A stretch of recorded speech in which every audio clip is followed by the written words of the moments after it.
Chapter 18, where three Pokémon have a breakdown. Mo could not relax on this day as he intended for himself and the others. He spent most of the remaining day in the sauna area and all by himself, with Aaron mostly hanging around at the bar, even after the happy hour. With Team Blue still away, dinner time was way more comfortable for him, but there still was a tenseness in the guild. Everyone knew by now it didn't look good, and at the moment they couldn't do anything about it. Only wait. That night, Mo could not sleep. He couldn't stop thinking about what would probably happen. He truly believed Team Blue probably ran off with the key. And what if the enemy found it instead first? And was there anything Mo could do about it? Probably not. Mo was laying there with Aaron and Charlotte. They didn't had problems to sleep. Mo just stared at the ceiling, trying to ignore his thoughts, trying to get through the night. He had no idea how late it was or how much time even passed since he just stared around the room. He was even starting to feel a little sick, and a little thirsty. In the darkness and complete quietness, except for Aaron's snoring, Mo heard something. It was quiet but still something. Mo turned around and flinched as the door to their team room slowly opened. Mo rolled off the hay to the floor, which he did by accident, and prepared his claw to attack probable intruder. Yinping peeked out from the other side of the door. "Oh, you're awake already?" she asked, surprised. Knowing Yinping wasn't a threat, Mo's claw went back under his cloth. "I wanted to speak with you," Yinping said, sounding worried. "It's important to me." "Is the guild under attack again?" Mo asked sleepy. "No. I need to talk with you." "There is, I tell you later," she answered, still nervous. Nervous himself, not knowing what Yinping wanted with him, Mo followed her through the darkness of the guild. To have a quiet and hidden place where they could talk without someone catching them and asking questions, they decided to go to Team Blue's room to talk.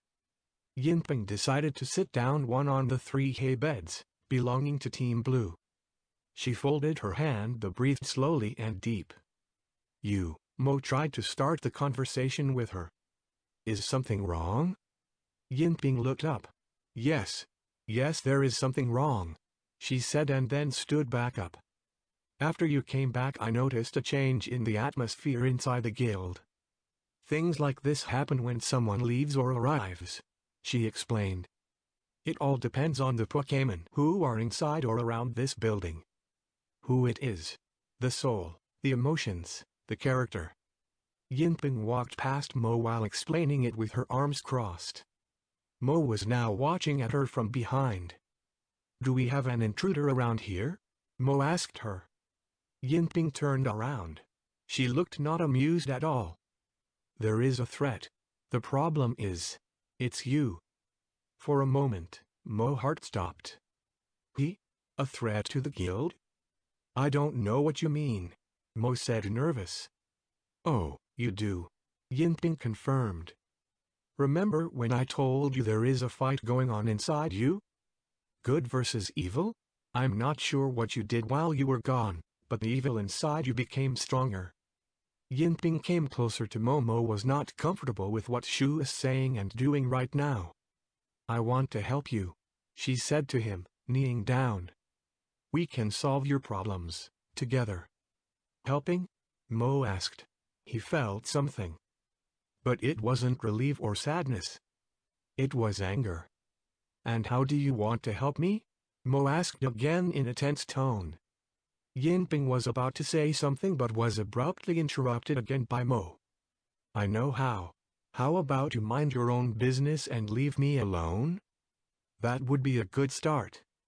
Mo was about to leave the room again to go back to sleep, or at least try to, when Yinping grabbed him by his fake tail. "That's also what I mean," she told him. "Why are you so mad all of a sudden?" She let go of his fake tails as Mo quickly turned around, his eyes glowing and a dark aura beginning to appear around him. "You want to help me? Good. Then do it now," Mo told her. Yinping was confused, not knowing what Mo just meant. Do you have magical and ghostly powers that are beyond explanation? Expect for that you can look inside other Pokémon? You know, Mo asked her and at the end started to shake his fake head, making his fake ears wiggle around. Yinping looked at Mo. I don't know. She then said. Another question. Mo said to her. Who am I? What am I? Can you see that? Yinping continued to look at Mo. Let's sit down for a moment, she finally said and led him to one of the beds where they both sat down. Yinping started to explain, you are Mo. You have abilities no other Pokémon I ever knew had. You can change the world if you just want to. You want to do good things to others, but, like I said, there is a conflict. I fear you could go down the path of darkness one day and you can only stay in the light if you accept others in your heart. And if you let me, I will guide you on this way. Mo, again, looked at Yinping. His thoughts about his relationship with her were now affirmed to him. You just made that up right now, didn't you? He said, again with glowing eyes, and jumped off the hay. That was not the answer to my question. But I just told you. What do you want to hear from me? Yinping asked him, slowly losing her temper as well. I don't want to know what other Pokémon think who I am, I want to know who I am. What am I? What is my destiny? Mo said and angrily began to walk around the room. You said I can change the world. How? I don't even have a personality. Just look at me. Everyone can sew and wear a Pikachu costume. I'm a nobody while everyone around me tells me all the time what I'm not. What is so special about me you are so fascinated of? Tell me, because I can't. Yinping stood up as well and approached him slowly. Mo, please calm down, she softly spoke. In his rage, Mo removed his disguise in front of Yinping and threw it next to him to the ground. Yinping shrank back in terror of what she was seeing, with wide open eyes and held both of her hands in front of her mouth. She looked like she never saw something so horrible. Look at me, Mo shouted at her. What even am I? I sure don't know. You tell me. You tell me. Yinping fell on her back and tried to crawl back while still looking at him with wide open eyes. Then, she let out a scream. A terrible sounding scream. Like if someone was just murdered in front of her. Mo then realized what he was doing right now. He felt exposed. No Pokémon should see him. Not like this. Not her. He took his disguise and put it back on as fast as possible. Once nothing of his true body was visible anymore, Yinping stopped screaming. She still laid there on the floor and breathed fast. Arceus. I didn't want it to go so far. Mo apologized to her. Are you alright? Yinping was already dead. Mo knew Pokémon can and will die when they see him, but he didn't know what would happen with ghosts. It was not like someone can become deader. Yinping held her head and tried to get back up. It's okay. I'm just, wow, Yinping proclaimed. If that's what I'll see once I go to the other side, I guess I'd like to stay here. When Yinping stood up again, she laid her hand softly on Mo's fake head. Mo, I know you are hurt. There is a deep scar in your soul. And that scar is the exact place where your good and bad sides are fighting over your body. I can't heal that scar. The only one who can do it is you. And even then, it will never fully heal. You don't only need to believe in yourself, you also have to believe in others. And you can only help yourself once you let others help you. And for others to help you, you need to trust them. Believe in them, too. Yinping explained to Mo. Even though Yinping was younger than he was, she was still a pretty wise girl. Mo wondered if she was always able to tell things like this or if she became like this when she died. He was sure she would have been a wise woman one day. And Mo became sad by the fact this will never be. Do you understand? Yinping asked him to her speech from before. I don't think this is possible for me, Mo answered, because he just couldn't.